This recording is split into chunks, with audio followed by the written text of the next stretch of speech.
नमस्कार, कशा आहात तुम्ही? परत एकदा माझ्या ब्लॉग चॅनलवर तुमचे सर्वांचे स्वागत. फिरायला जातोय, चला निघूया.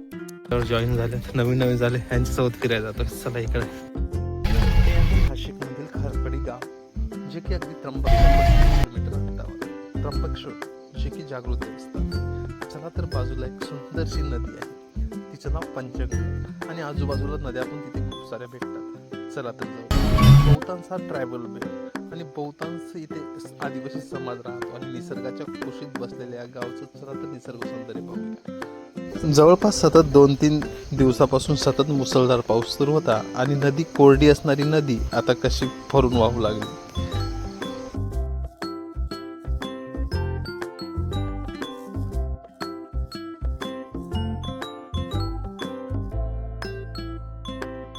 आपण पाहतोय दमणगंगा, निर्भळ आकाश आणि वाहणारी नदी. तिकडं पण येत आहे, इकडनं पण येत आहे आणि इथे संगम होत आहे.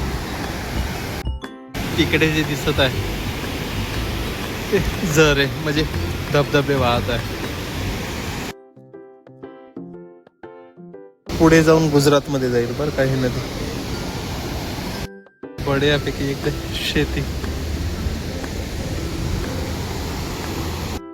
या आल्हादायक वातावरणात बढिया भारी वाटतं एकदम. 3 दिवस एवढा कंटिन्यू पाऊस आहे का विशेष नाही.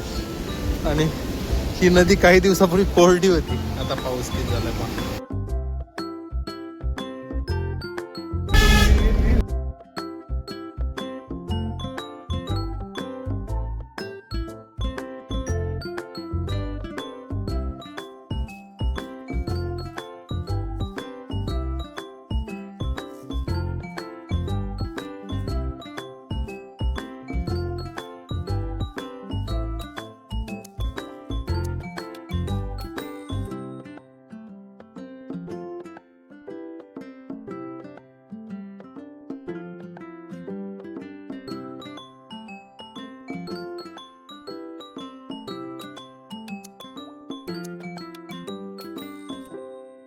त्र्यंबकेश्वर जवळपास इथून 35 किलोमीटर असेल.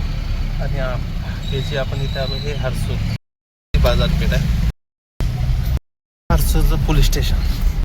जीवन सर आहे आमच्या समाजाचे, भेटायला हर्सूलला असतात आणि सामाजिक कामात पण ते काम करतात. चला निघूया. सरांची चांगली भेट झाली, चांगला सोशल माणूस आहे आणि हर्सूलच्या निसर्ग सौंदर्यात बसलेले हे माळावर आहे. चला निघूया.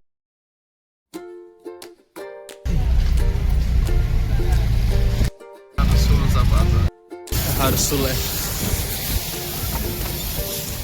इकडे कटिंगचं दुकान पाहत आहे, मित्राला कटिंग करायची आहे, तोपर्यंत हर्सूल फिरू. वर तर वाटत आहे आल्हादायक वातावरण आहे बढियापैकी. कटिंग करा आलो, कटिंग झाली आपण काही करणार नाही. आपण हर्सूलचं चांगलं आहे म्हणजे.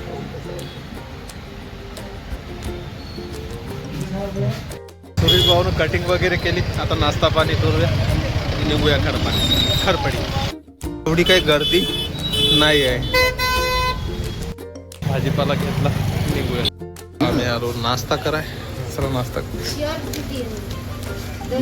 त्यापैकी नाश्ता झाला. सँडविच खाला, पावडा खाला. चला निघूया. पावसाचं वातावरण झालं, पाणी बॉटल घ्यायची आहे. मी पोहोचलो घरी. चला मित्र, परत भेटूया अशाच एका नवीन ब्लॉग मध्ये.